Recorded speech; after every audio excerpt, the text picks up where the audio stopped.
We're live, right? We can start.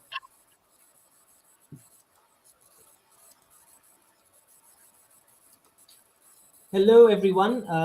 This is BJ Sadiq. Before I begin, I must confess that it is awfully difficult to judge poetry. I feel I am at a level still nascent to judge any form of verse, though I am well exposed to good literature, and that enables me to differentiate between the good and the ordinary. And that is precisely why I thought of reviewing this very promising work. It's called A Scatter of Verses, Prose and Paintings by Sadia Babar.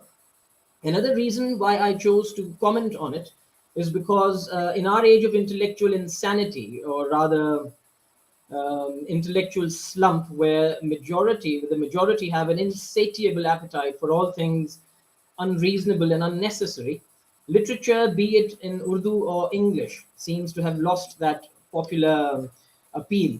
It no more affects us in the head, nor do we feel anything in our solar plexus. Uh, People perhaps feel there's no point in exploring the world about them, but I disagree. Quality verse or prose will always have its unique stature among all forms of art.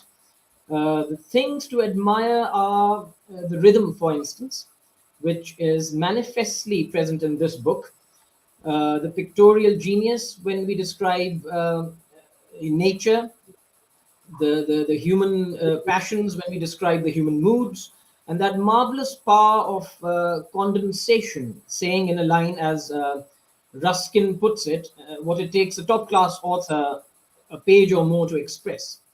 That is what makes poetry so exotic. And so, poetry, I believe, and I think none will protest, is the highest form of human expression. I take this opportunity in welcoming with all my heart Miss Sadia Babar, an artist and a talent, certainly. Welcome, Sadia. Hello, Sadiq. How are you? Sadia, my first question to you is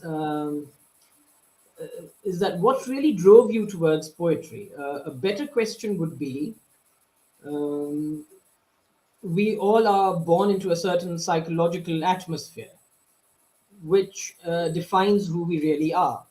And so, what was your atmosphere like whilst you were growing up? Um, all right. So the psychological atmosphere makes your question easier to answer. Otherwise, it was a tough question. Um, Thank you, Liberty, for this show, and thank you, Sadiq, for reading my work and for reviewing it.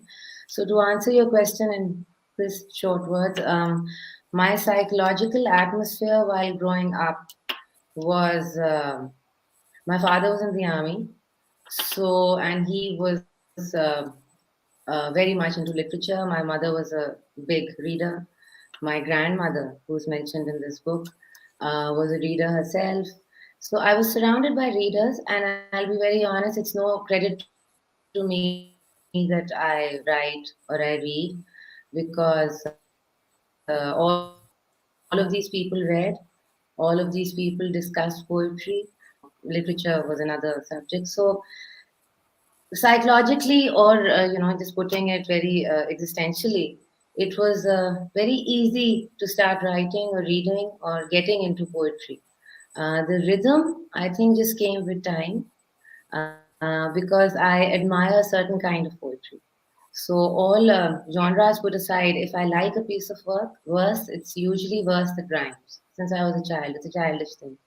But so my poetry is not actually any formal, meters or anything, but not that I have planned it to be. But I like in voluntarily I make it rhyme because I like to hum and be like there's a beat in my head when I write. So that's kind of it. There's nothing very intellectual or very complicated about how it all happened. Thank you, Sadia. Thank you for that. I should now like to ask you that how much of these poems is a result of old thoughts that you've nursed within yourself? And I think this comes from the first question I've asked, and also old wounds that you that you had torn open through your verse, because I feel no work of literature is without a purpose. These Mm. words are basically portals to the poet's inner world, his living experiences, whether good or bad. Can you say a bit about that? I'm an artist first and foremost before poetry or writing.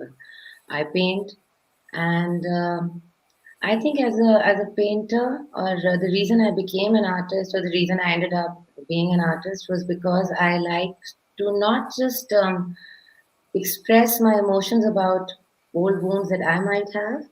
It has always been about being perceptive, about absorbing what I've seen around me, what I've lived around me, people who I might have seen nurse wounds, um, humans.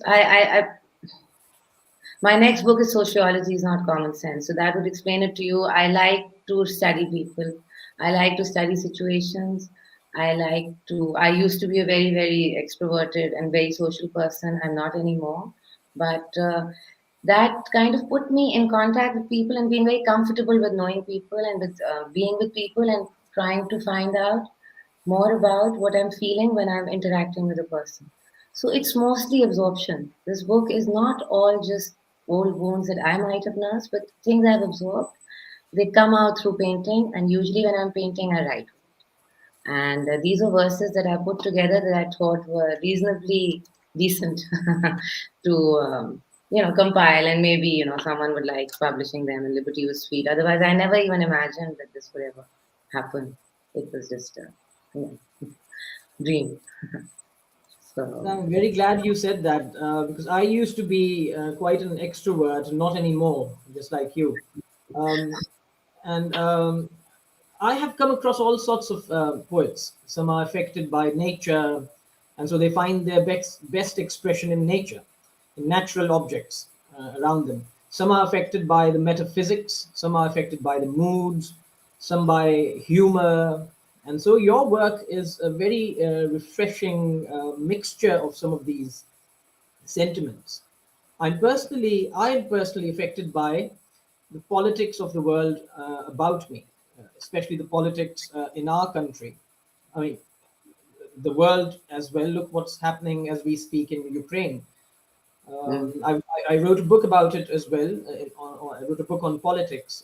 There's always been so much confusion as to who governs my land, and there's also confusion as to the merit of those who govern it. So, Sadia, my question, you spoke about poets who've influenced you. My next question is that do you have a particular poet you draw inspiration from, who you hold in great reverence? it's changed through time. When I was younger, I was a big fan of T.S. Eliot. Used to make me feel like I'm a little literate and I can write. But then there was Milton, who showed me a world out there that made me realize the faith in me. And then later, with my husband, my grandfather introduced me to Iqbal long ago, and then my husband's a big authority on Iqbal, so Allama Iqbal. So I got into that poetry with him, and you see, there are different poets now. Allama Iqbal is a huge influence right now for me Hmm. because I discovered him, say, 5 years, 6 years ago. The way I am now about him, and one can never study enough of him. So, but then before that, there was uh, Milton held that spot for me that I would read him, and it would take me in another world. Uh, so yeah, these were basically my What influences. about William Blake? Because that's Lord Byron type, things that I discovered through school. So I'm crazy about Lord Byron's poetry. And locally there was जब हम लोग बैठ के वो महफिलें होती थी गानों की जब हम छोटे थे तो there used to be a lot of musical evenings we attended Qawwalis we attended my grandparents my family was really into it so वहाँ पे there was Ahmed Faraz I used to love his so there's been I've always taken a liking to verse and to even if it's converted into song I love it. So I think the beat and the love for it comes from there. I can't really pinpoint. I can't be very philosophical or very politically correct about quoting any verse right now, वो मेरे अंदर से नहीं निकलता. But yeah, these are the big names that are coming in my mind right now. So when I write, I'm different. I quote and I think differently. When I talk, it kind of it's wishy-washy. What about William Blake? Because I saw a little Blake in your work as well. He being an artist and a poet. I'll be honest, William Blake, I've liked because he's an artist and a poet, and um, I have books on him, and I really enjoyed him as a student. But up just if I think about him suddenly, it's not like he's up there in my head. But I've enjoyed him. I've enjoyed E. Cummins a lot, and in fact, I had a lovely book which was, I think, Matisse's paintings, if I remember correctly. I might be wrong, and his work put together. So this was always in my head that if I've ever enjoyed a book of verse, I have a book on Umar Khayyam. It's beautiful. So Mhm. it's with these beautiful paintings on the side. So I think this book of mine was a kind of mixture of all these influences I've had. I was a literature student in A levels also, so there was so much poetry with it. So is there uh, Thank you, Sadia. I would now like to deviate from your book just a little and ask you about the future of English as a popular medium of instruction here in South Asia. I say that because I was watching an interview of a certain Arifa Saida, a highly respected figure. I have the greatest of respect for her, one of our country's notable intellectuals. And it really disappointed me because she was trying to underplay English as a significant verbal force and said that we have an English complex, English being a language of the invaders, the usual argument. Now there is a certain appeal in that dialogue when you look at it from a nationalistic perspective. But then somebody like me would try to keep language and literature separate from nationalism. All Bilkul. languages are lovely. The more you know, the better.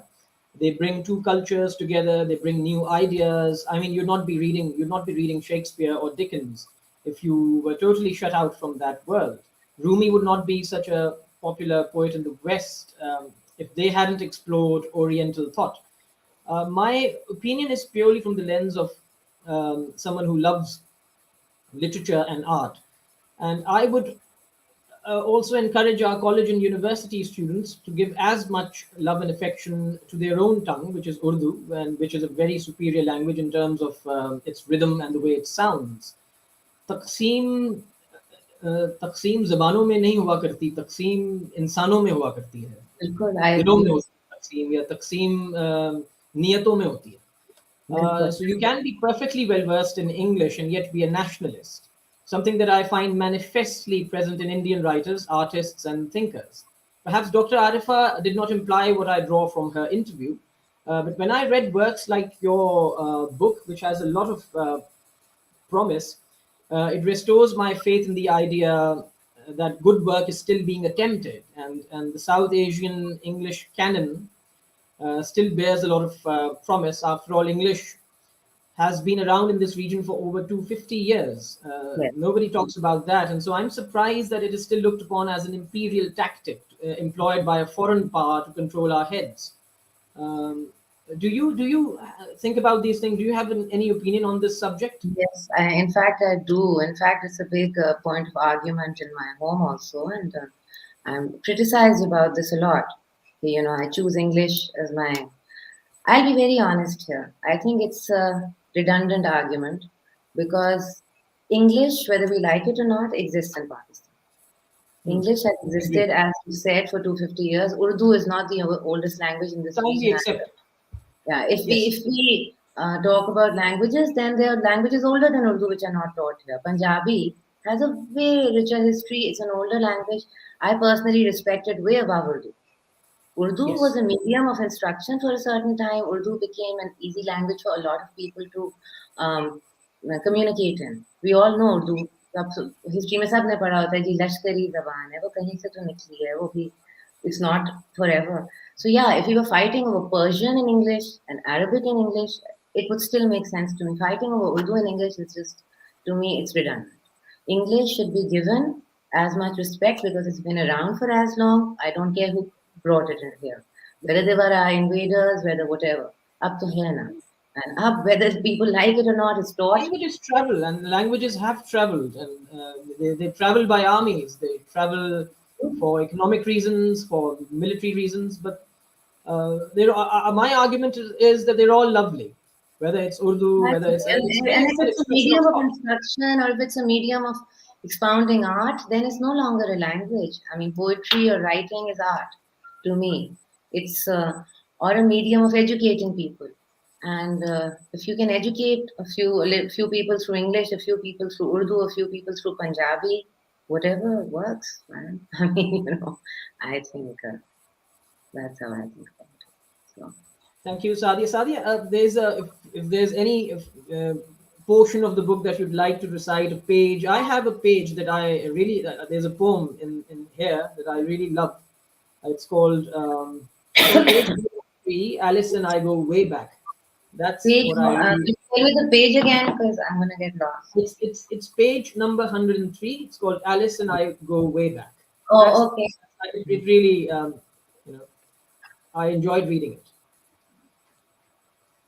So would you There's, read it? uh, you want me to read it? Please do. I'll read another one then. You can. I'll read this one, and you can read another one. Please do. Please do. Alice, Alice and I go way back. Just when I found me and was wondering what to do, I tripped in your rabbit hole and lost me again, anew. There are no cakes to be eaten, no potions to drink. I can't really climb back up without some magic, I think. There are no tea parties, no mushrooms, no hair. There's only the Hatter and his words everywhere. I sit here and wonder, I sit here and pray. There's no Jabberwocky. That I'll have to slay. That's brilliantly done. Oh, it was nice hearing it from someone else. So nicely read. Thank you. um, so would you like me to read something? Wait. I'll read this one. It's just open. No poetry in pain. It's page 89. Um, Sometimes the sugar runs out, with nothing left to coat the fruits. Sometimes the poetry runs dry, with nothing left to hide the pain. Sometimes it all seems so vulgar, and yet it's all that's left behind. Sometimes all the truth in the world won't be enough for a life born in the lap of lies. My cup runneth over, the jar is full of lies. Beautiful. Thank you. Well, this Thank one you didn't so much. rhyme, but Beautiful. Thank you, Sadia. Any more works in the pipeline this year? I just submitted a manuscript. Sociology is not common sense. I exhibited the work that went along with it, the paintings, um, in November, I think. And after that, I was ready to launch that. So that's that. And I've been doing this comparison of Kashiful Majoob and Iqbal for a while now. So I hope I can compile that, get that together, and maybe by in a couple of years, I'd send that. Nothing Right. else. Takes time. Takes It was time. a pleasure. It was a thank you so much. Thank you so much, Sadia. Welcome. Um, Thank you so much for giving us the time. Everyone, a scatter of verses, prose, and paintings is available at all Liberty Books outlets across Pakistan with global shipping. Don't forget to order your copy and encourage this very remarkable artist from our very own country. Until next time, Allah Hafiz. Khuda Hafiz ji, thank you. Allah Hafiz, Sadia.